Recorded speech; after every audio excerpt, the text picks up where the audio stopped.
کہ ظہور سے پہلے ایک تو توجہ رہے کہ ایران میں بہت اہم واقعات ہوں گے، اور عراق میں، اور بربادی کے اعتبار سے شام میں. اور شام سے مراد فقط یہ شام نہیں ہے کہ جس کو آج کل شام کہا جاتا ہے، بلکہ شام سے مراد ہے یہ پورا علاقہ کہ جس میں اردن بھی شامل ہے، فلسطین بھی شامل ہے، اور لبنان بھی شامل ہے. سب شام تھے اس زمانے میں، یا شامات. اور اب گو کہ یہ ڈیوائیڈ ہو گئے، لیکن پہلے یہ ایک تھا سب. تو ان ہر جگہ پر رد و بدل ہوگا. اور یہ جو علامتیں ہیں اس کا کچھ تعلق عام دنیاوی معاشرے سے بھی ہے، اقتصادی دنیا سے بھی ہے، سیاسی دنیا سے بھی ہے، اور ملکوں کے اعتبار سے بھی اس کو ڈیوائیڈ کیا جا سکتا ہے. تو ایک ملک کے بارے میں کل ہم نے توجہ دلائی تھی کہ وہ علامتیں کہ جن کا تعلق عراق سے، ایران سے، شام سے تو اچھی خاصی ظاہر ہو رہی ہیں. اب ممکن ہے کہ یہی وہ علامتیں ہوں کہ جن کے بعد امام زمان علیہ السلام کا ظہور ہوگا. ممکن ہے تو یہ معاملہ بھی اور آگے تک چلے، 100 سال 200 سال. اب اس کا علم تو صرف اللہ سبحانہ و تعالیٰ کو ہے. البتہ ہمارے یہاں روایتوں میں یہ ہے کہ یمانی، خراسانی اور سفیانی ایک دم سے جو ہے وہ دنیا کی اسکرین کے سامنے ایک ساتھ نظر آئیں گے. یعنی کہا جا سکتا ہے کہ میڈیا پہ ایک دم سے آ جائیں گے. اب ان میں ایک حسنی ہوں گے، انہی میں پھر ایک قتل ہوگا حجاز میں نفس زکیہ کا، وہ بھی سادات حسنی میں سے ہوں گے. اور انہی میں سے پھر ایک شخص ہوں گے جن کا نام ہوگا مصری. اب یہ مصری نام نہیں ہے، یاد رکھیں. مصری ایک نسبت ہے کہ ایک اہل بیت کا چاہنے والا جو ہے وہ مصر سے ہوگا. صلوات پڑھیں پر محمد والے. اب یہاں مصر کے بارے میں مختلف روایات کو جو ہے ہم ایک کر کے بیان کرتے رہتے ہیں. تو اس میں سب سے پہلا موضوع یہ ہے یخرج قبل سفیانی مصری و یمانی، کہ سفیانی سے پہلے جو ہے وہ یہاں پہ یخرج سے کیا مراد ہے؟ قیام کرے گا، ایک انقلاب لائے گا، ایک اپنی آواز اٹھائے گا. یا یہ کہ جو ماڈرن میڈیا ہے اس کے سامنے ایک دم سے جو ہے وہ خبروں میں آ جائے گا. کون؟ ایک تو مصری آئے گا، ایک یمانی آئے گا.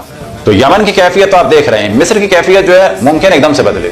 ابھی ایک دم سے بدلنے کا کیا آپ جانتے ہیں؟ اس وقت مصر میں انتہائی شدید قسم کا کلیش ہو رہا ہے. سلفی پیسہ لگا رہے ہیں، اور جو اہل سنت ہیں وہ ان کے پریشر میں نہیں آ رہے ہیں. حتیٰ جو وہاں کے شیخ ہیں ان سے جب کچھ عرصے پہلے سوال بھی کیا گیا کہ شیعہ سنی انہوں نے کیا فرق پڑتا ہے، انہوں نے کہا کہ وہ کیا شیعہ مسلمان ہے؟ کہ جی بالکل مسلمان ہے. کہ وہ صحابہ کو نہیں مانتے؟ نہیں، صحابہ کو ماننا کوئی اسلام میں ضروری نہیں ہے. بڑے اچھے جواب دیے انہوں نے. تو بڑا زوردار. ممکن ہے کوئی ایک بڑا واقعہ ہو جس کے بعد ایک دم سے جامع الازہر میں چینج آئے، ایک دم سے وہاں کے علماء میں چینج آئے، ایک دن کے اندر وہ کھڑے ہو جائیں کہ بہت ہو گئی، بہت اہل بیت پہ ظلم ہو گیا. بالکل ایسے ہی جیسے مفتی اعظم شام نے کہا کہ ہم سے چھپایا جاتا تھا حسین کے قتل کو، ہم سے چھپایا جاتا تھا اہل بیت رسول کی مظلومیت کو، کیوں چھپایا جاتا تھا ہم سے، کیوں ہمیں نہیں بتایا جاتا تھا. بالکل ویسے ہی جیسے کہ اگر آپ سرچ بھی کریں، شیخ قبیسی UAE کے اس وقت کے مفتی تھے، ابھی کچھ عرصے پہلے تک UAE کے. انہوں نے ٹی وی پہ کھل کے کہہ دیا کہ تمام عالم اسلام میں جو فتنہ ہوا اس نے معاویہ نے کیا. یہ چیزیں اچانک ہو رہی ہیں کہ جس سے توقع نہیں کی جا سکتی تھی، وہ کہہ رہا ہے کہ یہ فتنہ جو ہے معاویہ نے کیا. تو مصری جو ہے وہ ایک دم سے ظاہر ہوگا. کہاں پر؟ مصر میں ظاہر ہوگا. ایک اور علامت ظہور کی ہے قتل اہل المصر امیرہم، اہل مصر اپنے امیر کو قتل کر دیں گے. اب یہ واقعہ جو ہے وہ پہلے بھی ہو چکا ہے، اور یہ واقعہ انوار السادات کے زمانے میں بھی ہو چکا ہے کہ انہوں نے اپنے امیر کو قتل کر دیا. ممکن ہے یہ ہو، ممکن ہے کچھ اور ہو. پھر ایک لکھا ہے روایتوں میں ہے ظہور المغربی بمصر.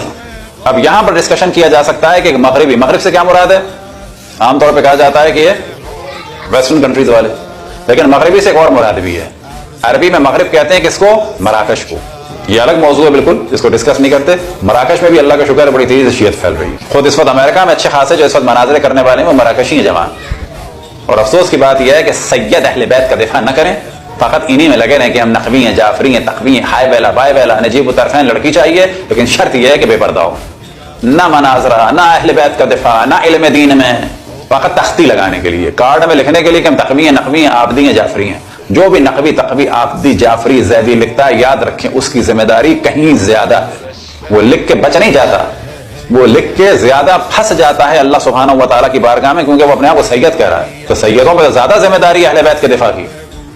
سید علم دین پڑھنے کو تیار نہیں ہے، سید خمس دینے کو تیار نہیں ہے، سید پردے والی محفل برپا کرنے کو تیار نہیں ہے.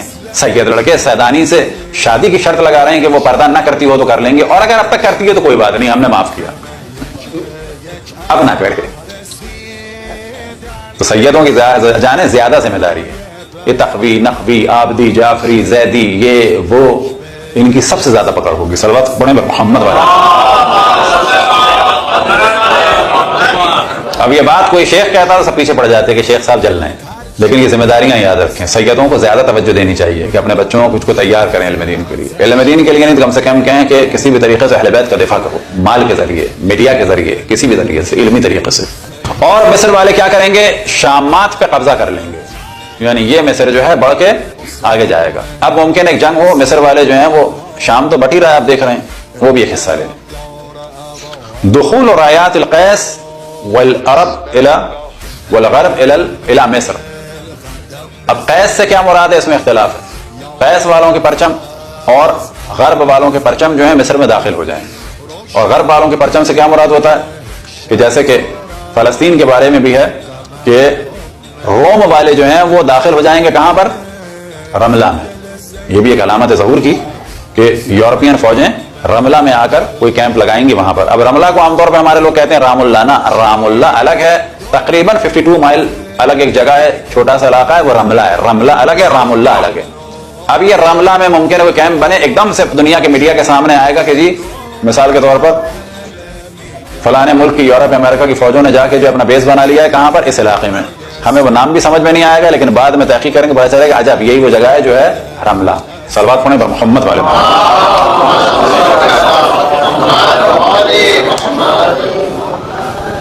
اسی طرح سے روایتوں میں نقل ہوا یخرج الیہ نجباء من مصر. یہ بڑی اہم چیز ہے. مصری تو ہے ہی, لیکن امام زمان علیہ السلام کے لیے جو نجبا کس کی جمع ہے, نجیب. نجیب کے کیا معنی ہے, پاک اور پاکیزہ لوگ جو ہیں مصر سے نکلیں گے امام زمان علیہ السلام کی نصرت کے لیے. پاک لوگ ہوں گے جو مصر سے نکلیں گے, کس کے لیے, امام زمان علیہ السلام کی نصرت کے لیے. اب یہ کیا ہوگا, یاد رکھیں, اس تحریک کی جو بنیاد ہے ہر جگہ وہ ہے جہاں فضائل اہل بیت ہوتے ہیں. جب تک آپ اصل شیعت کو کلیئر نہیں کریں گے کچھ نہیں ہو سکتا. یہ بہت سارے حتی بعض علماء بات کرتے ہیں کہ جی اہل بیت کے دفاع کے علاوہ, تاریخ کے علاوہ, مناظرے کے علاوہ وہ چاہ رہے ہیں کہ شیعہ ڈیولپ کر لیں. وہ شیعہ ایسے بنیں گے کہ نماز پڑھ لیں گے, روزہ رکھ لیں گے, ایک کوئی وہابی آ کے جھٹکا لگائے گا, ٹھک سے ادھر چلے جائیں گے. ایسے شیعہ نہیں چاہیے. شیعہ ایسے ہے کہ جو غیرت والے ہوں ائمہ کے, اس میں نماز کی کوئی ہم وہ نہیں کر رہے, نماز واجب ہے. ایسا شیعہ کہ جس کا عقیدہ مضبوط نہ ہو, ایک جھٹکے میں ادھر سے ادھر چلا جائے. ایسا شیعہ کہ جس کے سامنے کہا جائے اہل بیت اور غیر اہل بیت میں فرق نہیں ہے, زیادہ بات نہ کرو, وہ کہ ہاں بات تو صحیح ہے, تو سمجھیں کہ اس کا پردہ اور نماز اور روزہ سب ایک دن برباد ہو جائے گا. ہر جگہ جہاں بھی کام ہوا ہے اس طریقے سے ہوا ہے کہ اہل بیت کے لیے جو ہے دل میں شدت ہونی چاہیے, ایک جذبات ہونے چاہیے. نہیں, کوئی اہل بیت کا مقابلہ نہیں ہے, اور یہ کوئی تعصب کی بات نہیں ہے. اہل بیت کا مقابلہ مقایسہ کسی سے بھی نہیں ہے, کوئی اہل بیت کے برابر نہیں ہے. صلوات پڑھیں پر محمد والے.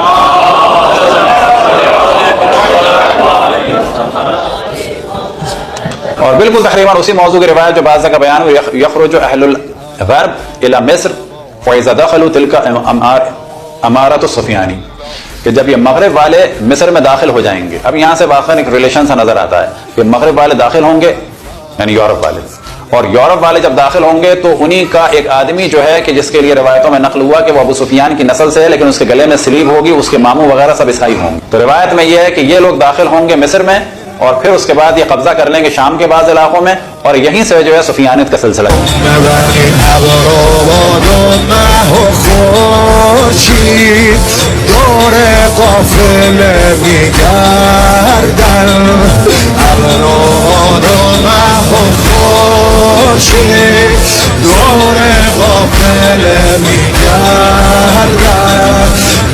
خیمه های سارالله عرض ارادت می کردم, عرض ارادت می کردم.